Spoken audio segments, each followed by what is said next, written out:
All right, we want to welcome all of our Facebook friends and folks on clickondetroit.com for our post-debate webcast. Our guests, Bankaley Thompson, opinion columnist for the Detroit News. We've got Christy McDonald, host of My Week on Detroit Public TV. Keith Owens, senior editor of Michigan Chronicle. Senior How about that? editor.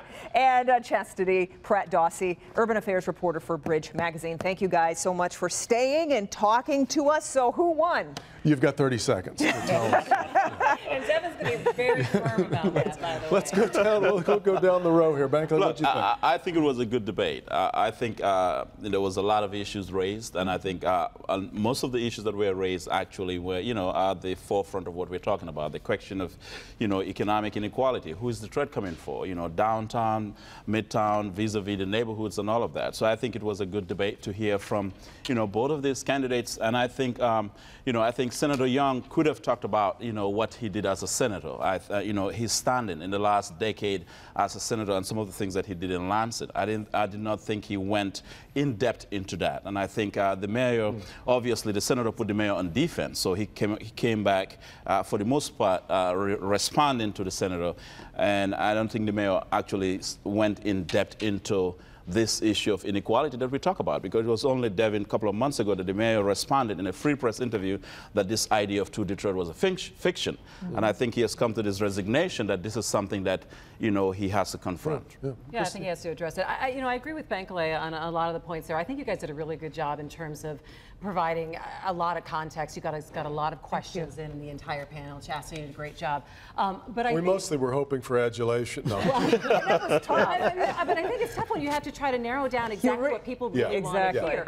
But you talk about who won. I think if you look, both of them won in the sense that Duggan had to remain even and continue to talk about his accomplishments, continue to talk about what he's done over the last 4 years and where he's going to take people next.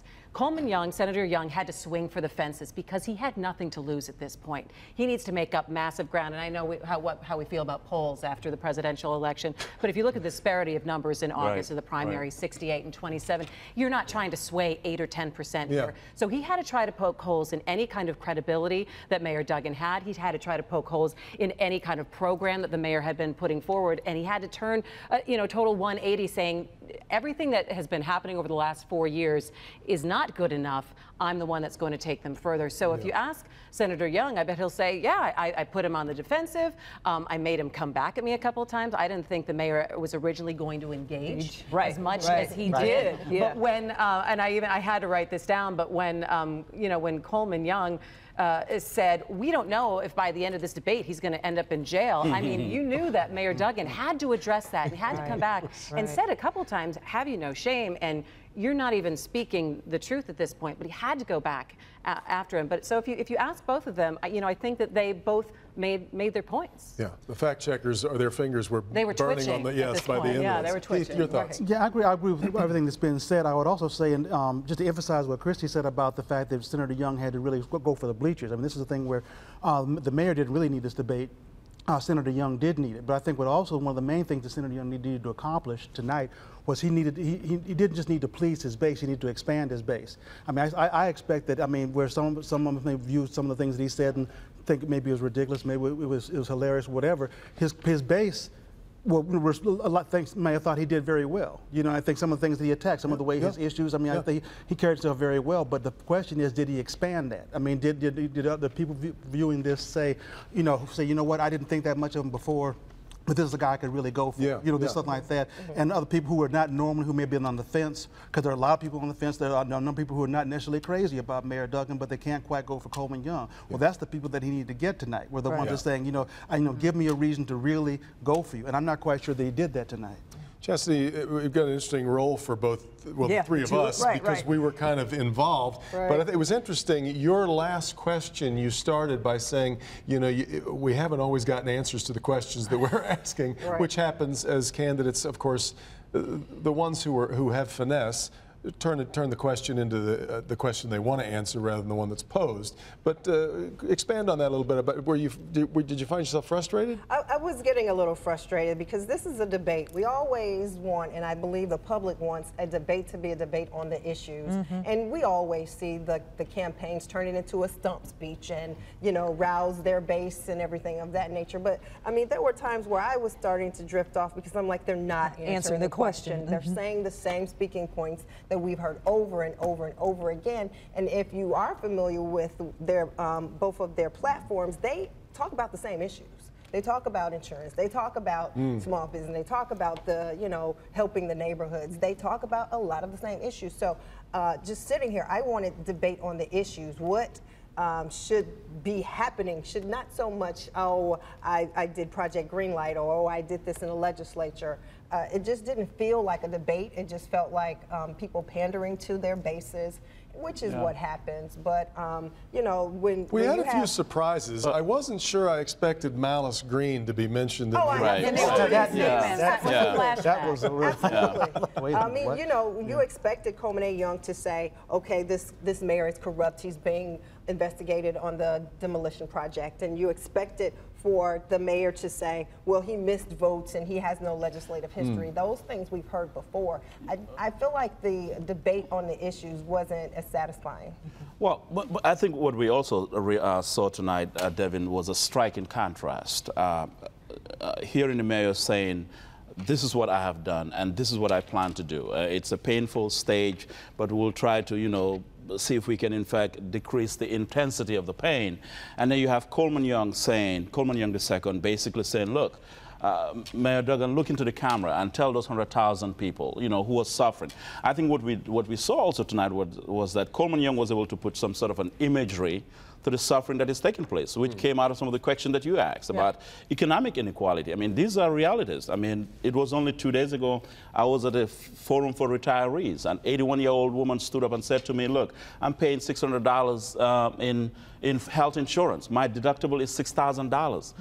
I mean, that's part of the reality. That's also part of the other Detroit. And I thought we saw tonight that kind of a contrast. The challenge here is, who among these two candidates is believable, or do you believe that actually they can do that? Right. One of the things we talked about, of course, crime. It's a topic that people, including myself, who live in Detroit, we worry about. Let's pull up a clip that we have of Mayor Duggan and his answer to my question about crime. I don't need any statistics to know this city is not as safe as it needs to be. And my opponent's plan apparently is fire Chief Craig, which I couldn't disagree with more. In the last, if you look at what happened when Chief Craig arrived, he came in when there were 5 police chiefs in 5 years. The police officers in this city had their pay cut 10%, had their health care cut, had their pensions cut. They were leaving the department in droves, and they created a crisis that when you called 911, people wouldn't show up for an hour. I sat down with Chief Craig and we attacked the problem. We took 200 officers who were dispatching cars and behind desks, moved them to the street to cut the response time in half. And then we made the painful decisions to cut other programs so we can embark on the largest police hiring program we've had in years. We hired 400 police officers the last 2 years. We have 150 more in the academy today. We're hiring 200 more this year. And as they're coming out, we're deploying them into precincts with the highest crime area in a program called Ceasefire, where we're partnering with the feds and we're cracking down on those gun crimes. It was interesting to give you a little insight into our meeting about the questions. We wondered, you know, do we delve into this controversy over the statistics themselves? Right. I think, Keith, what we ended up deciding was if you live in Detroit, I'm not sure you really care if you're the most violent city or if you're 5th, 7th, 10th. The worry about crime, it's too much crime. Yeah, and I think also this may be a place where Senator Young actually scored a point when he said it's not working. You know, and I think that some people who are watching this from the neighborhoods will feel that way, you know, in the sense that, you know, I mean, Grant, because you've worked together with Police Chief Craig, you've done all these things, you've put together this process, you've hired all these police officers, you've done all this, and yet this is still happening. You know, and I think, Grant, like everything, it's not always as simple as that. But when people what people respond to is what they're seeing, what they're experiencing every day. That's where also the Two Detroit narrative comes from. I mean, there's a feeling about what's just happening, but it's like, what do they see? What actually happens to them? And I think that's the same thing with with the violence. I mean, there's that feeling that that exactly what was said. I mean, this is real to me. And I think it was also very interesting because Mayor Duggan said, look, yeah, you don't need to know what the stats are to know that it's not good enough. And I think he had to say that given all the controversy that we've had over the crime stats. I think it was really interesting when you came back and you heard Senator Young say, well, we want to have more of the mini stations in the neighborhoods. And Duggan countered saying, no, I want to bring them out. I don't want them back behind the desk inside inside a neighborhood mini station. That's what we've been working to trying to get the police officers and more of them out on the streets. I thought that was a pretty good policy differentiator right there exactly as well. Right. Yeah, Chastity? I thought it was interesting.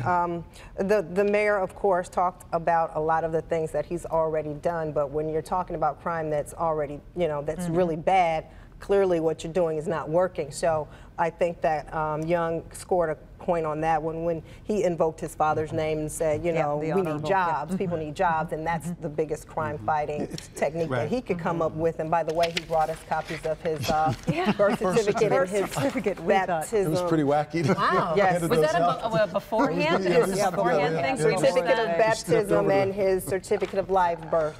Chastity, I want to go back to what you were talking about, jobs. We do have a soundbite from Senator Young about jobs when I asked the question about Amazon. Let's listen in. Yep. Well, the first thing we need to do is we need to make sure that Detroiters actually get these jobs. If you look at what happened with the Red Wing Stadium, only 33% of Detroiters got jobs. That's the problem. Detroit is 80% black, and black folks only make up 33% of all the jobs. That's wrong. That's apartheid.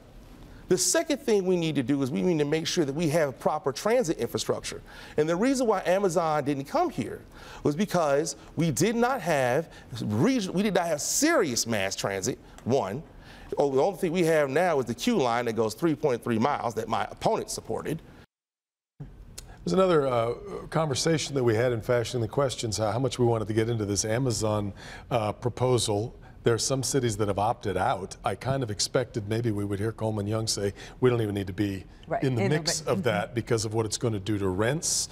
You get $50,000, $100,000 a year jobs. And price people out, The pressure on real estate is interesting. But I do think that this does, Bankole, bring into focus this current dynamic that we have, not just in Detroit. Every city that wants to attract business has to open the larder in these in ways that I think, even though you try to, you explain, look, these are dollars that can only be used for development, because people are saying, well, how can we spend money on a new stadium when we've got schools falling apart? And it just isn't a satisfying answer to say, well, that money's not eligible for schools. This is a really, I know you hear this all the time from people going, this is misbalanced priorities. It's a delicate dance because, you're caught up between, the demands of people who feel like you can just stop the check from being written, as opposed to those who feel like, look, there's a process. It's one thing to get tax breaks, but it's another thing to ensure that, in fact, jobs are created. And I think that's part of the challenge. And I can understand this sense of optimism built around the Amazon proposal. And I think we all need to be optimistic. I wrote a column last week in support of that. I think it is good because, look, if those jobs come here, at least, even if 10,000 of the 50,000 goes to neighborhoods, that's thousands of lives you've actually rescued. So I think it's a good thing. But what we did not see tonight, Devin, was I would have expected actually the mayor to have said, look, okay, I've served as mayor for the last 4 years, and this is what I've done, but this is what I have not done specifically. And, evidenced by the Detroit Future City report, evidenced by the Urban Institute report, and all these other reports that came out. Even the census report said poverty only went down, by 4%, but we still lead the nation. And say, look, we've not done this, and I'm atoning for this. Politicians don't normally apologize, but I'm atoning for this, and in fact, this is where I think I'm promising you that I want to go for the next 4 years. And I think if he had done that, he could disarm the argument from Coleman Young. But he did not. He was insistent on talking about the things that he has done, as opposed to saying, look, I yield the ground on this. I yield the ground on the poverty question. I'm yielding the ground on the Future City report. I'm yielding the ground on the Urban Institute report. I'm even yielding the ground on the census report, which says, look, it's only by 4%. Christy, this is an interesting time for one thing, to think that we could be considered in the running for Amazon, and Inc. magazine put us in the top 5. Try to imagine us having that conversation even 2 years ago. 2 years ago, Yeah. Sure, sure. I mean, that's an astonishing thing in and of itself, but this, I think for some people, it does feed into this two Detroits argument, which is really, I always say it's interesting. Are there 2 New Yorks? No, there's about 1,000. I don't want 2 Detroits. I want 1,000 Detroits. There ought to be all these different things, you know, going on across the city. No, I think what the Amazon effect is, what I kind of call it, is that excitement that Detroit can be, and all that could happen, and the fact that we are considered a possibility. And I think that that's what's so exciting for people. But I take a really big step back and I say, well, I hope it starts the conversation or expands the conversation now about jobs and really education. For me, I could have taken a longer education conversation, and I know that the mayor's office is not responsible for education in the city of Detroit. Which was one of our real dilemmas in fashion. And you said it straight off, chest, and I love it. It's like, we get it, but ... You are not going to grow the city of Detroit if you do not have a stable education system. You are not going to attract people to live there. Amazon will not want to locate here unless we have an education system that has opportunity for all. And I do appreciate Duggan when he did talk about the pathways for opportunity, but I think it really does start with the education and sprouting. Right, because that's what I think that's what was missing also from Senator Young's response in terms of we all agree we want the jobs to come here, you know, but also is in terms of how to prepare Detroiters for those jobs. That's the thing that's missing, is that bring the job, but also have them prepare for the jobs. The dilemma that the Amazon question brings is that, how do you say no to something like that? I mean, we all discuss about it could cause this problem. It could make make the rent sky high. Those are good problems to have right, but nobody wants to say, well, don't come because of that. So it's a matter of we'll deal with that when it gets here. Right. But we want it to get here first. Yeah, no, we've dreamed about those kind of problems. It's kind of like when I complain about traffic downtown. I laugh. Right. Yeah. Another question that we had that the mayor does not have control over is, of course, car insurance, and we got interesting comments from both. I do believe we pulled a clip from Senator Young about what he had to say in terms of suing the insurance companies. Let's listen. The reason why auto insurance is too high is because of racist redlining. We need to make sure that auto insurance companies stop charging people based on their territory. That's why, as mayor, one, I'm going to sue the auto insurance company to stop this racist redlining from going on in the city of Detroit. Secondly, I'm going to direct my chief of police to stop asking people for their proof of insurance, because all you're doing is taxing poor people and people who are mandated to buy a product that they can't afford. They charge based on your sex, they charge based on your race, they charge based on your occupation, they charge based on your education. It's wrong. There was a complaint, Chastity, it's been constant from Coleman Young throughout this, that nothing that the mayor and the speaker were doing in devising their reform of no fault addressed the redlining issue. But I guess they're really separate matters in a way.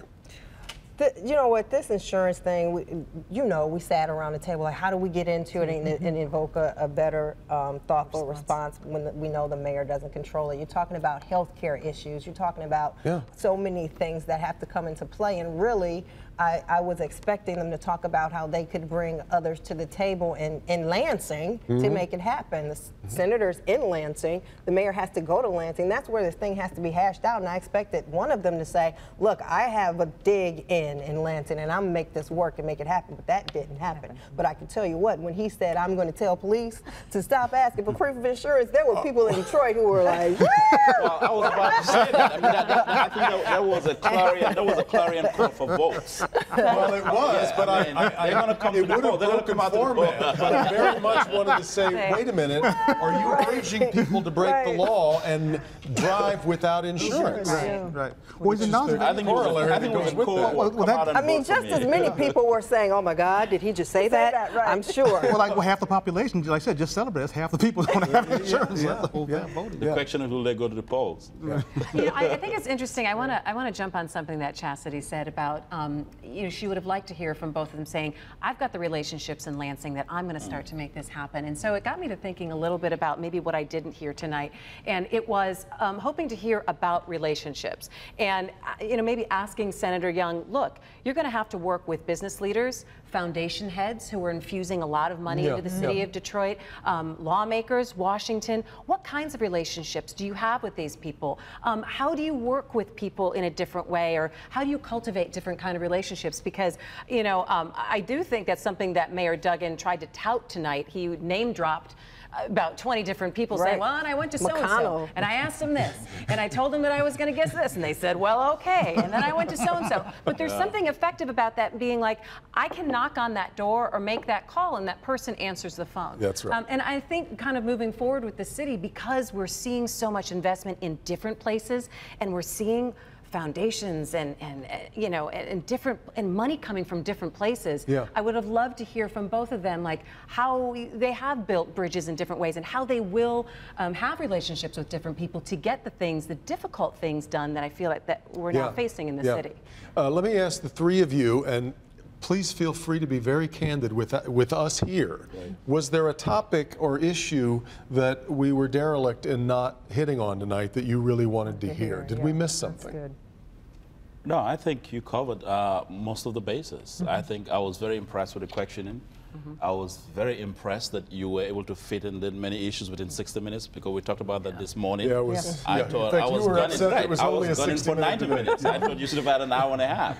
So I thought, I thought you covered most of the issues. I mean, maybe the only thing that I would have loved to hear more, I think, goes to what Christy just said. The relationship, or the kind of relationship that should exist between the city's political leadership and the corporate leadership. Like, okay, Senator Young, you're running for mayor. I mean, have you had conversations with Dan Gilbert? I mean, these are the titans. You'll have to deal with them, regardless of how you feel about them. So what kind of relationship would exist between the mayor's office, or, you know, City Hall, and the business leadership? Because that also feeds into the Two Detroit narrative.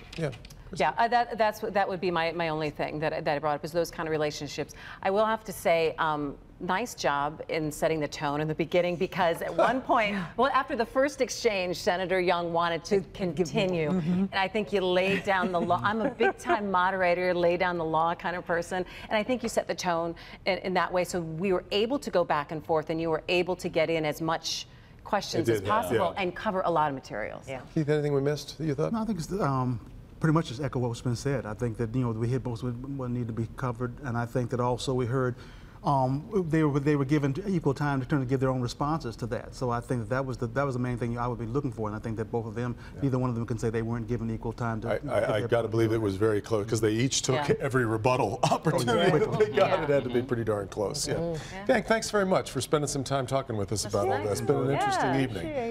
And we will have much more coming up later on tonight on Look 4 News at 11. I got plans to be there. You're going to be there. You're the debate wizard, too. My colleague here, Devin Skillian. Thanks for watching, everybody. The debate